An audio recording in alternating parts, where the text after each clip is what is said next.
शिव पुराण श्री रुद्र संहिता पंचम खंड अध्याय 53वां।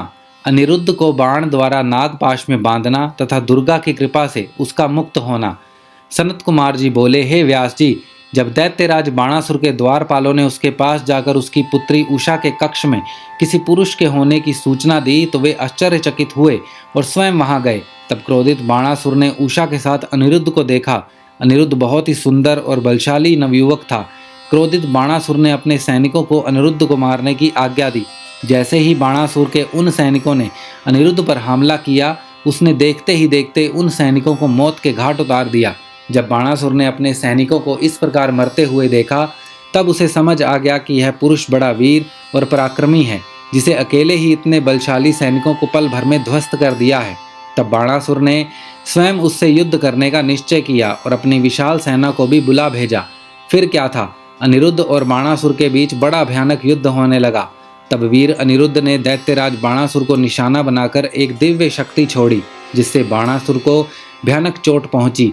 चोट खाकर उसे समझ आ गया कि इस महाबली और पराक्रमी मनुष्य को सीधे सीधे युद्ध में हराना असंभव है।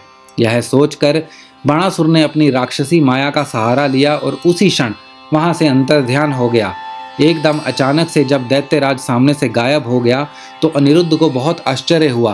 वह घूम घूम कर इधर उधर बाणासुर को तलाश कर ही रहा था कि बाणासुर ने छल पूर्वक अनिरुद्ध को नागपाश में बांध दिया और अपने सैनिकों को आदेश दिया कि इसे ले जाकर किसी अंधे कुएं में धकेल दो ताकि यह जिंदा ना बचे। अपने स्वामी दैत्यराज बाणासुर का आदेश सुनकर कुंभांड बोला, हे दैत्येंद्र, युद्ध और पराक्रम में तो यह भगवान विष्णु के समान है और साहस में शशि मौली के समान है। इस प्रकार से नागपाश में बांध कर भी यह डर नहीं रहा है और पुरुषार्थ की बातें कर रहा है। फिर वह अनिरुद्ध से बोला, ए मूर्ख बालक, तू महाबली दैत्यराज बाणासुर से अपनी समानता क्यों करता है? तू उनके सामने झुककर उनसे माफी मांग और अपनी हार मान ले। वे निश्चय ही तुझे क्षमा कर नागपाश से मुक्त कर देंगे। दैत्यराज बाणासुर के उस सेवक के वचनों को सुनकर अनिरुद्ध क्रोधित होकर बोला, ओ दुराचारी निशाचर, शायद तुझे क्षत्रिय धर्म के बारे में कुछ पता नहीं है। शूरवीर के लिए युद्ध में पीठ दिखाना मरने से भी बढ़कर है। मैं इस अधर्मी से माफी मांगने से अच्छा युद्ध में लड़ते हुए प्राण त्यागना पसंद करूंगा, परंतु इस अभिमानी के आगे बिल्कुल नहीं झुकूंगा। यह सुनकर दैत्येंद्र बाणासुर का क्रोध 7वें आसमान पर जा चढ़ा। उससे पूर्व कि वह कुछ करता, आकाशवाणी हुई, बाणासुर, तुम भगवान शिव के परम भक्त और महाराज बलि के पुत्र हो। तुम्हें इस प्रकार क्रोध करना शोभा नहीं देता।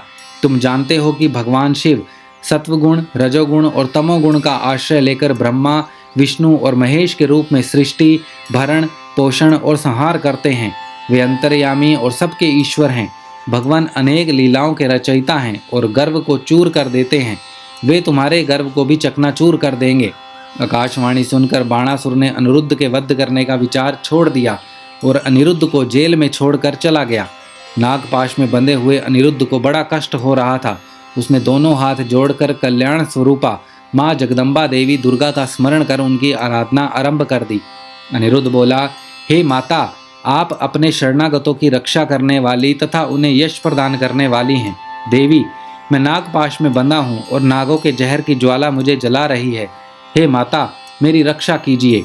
अनिरुद्ध के इस प्रकार अनुरोध भरी विनम्र प्रार्थना सुनकर देवी कालिका वहां प्रकट हो गई और उन्होंने अपने जोरदार मुक्के के प्रहार से पल भर में ही उसे नागपाश से मुक्त कर दिया और अंतर ध्यान हो गई। नागपाश से मुक्त होते ही अनिरुद्ध को अपनी प्रिया उषा की याद सताने लगी और वह पुनः देवी उषा के पास चला गया।